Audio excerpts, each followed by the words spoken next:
When you begin walking in your calling, your pursuit, the dream that God's giving you, what happens many times is when you start, it's really exciting. There's the prophetic word, there's the promise released, the dream is given. You haven't gone through anything hard yet, so nothing is weighty about it.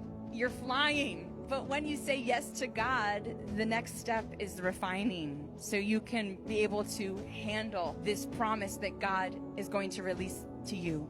You have to grow, and the growing comes from being refined. The dream, the promise that God gave Joseph was so exciting. You received the promise, Joseph. You say yes to it. All right, here we go. Time to be refined. Time for the process of becoming. The process to be able to handle this promise. And the next thing that happens is his brothers throw him into a pit to die. Doesn't feel so exciting anymore, this promise.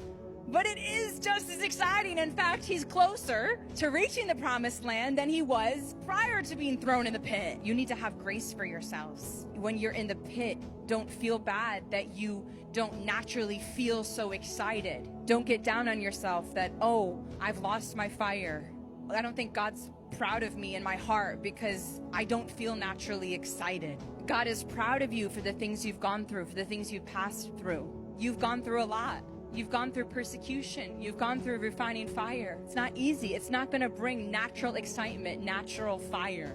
But you need to choose to go in the Spirit and be excited in the Spirit. Be on fire in the Spirit. It's all about a choice to do the spiritual things that God's calling you to do, like renew your mind. The promise will come to pass. The refining fire is necessary.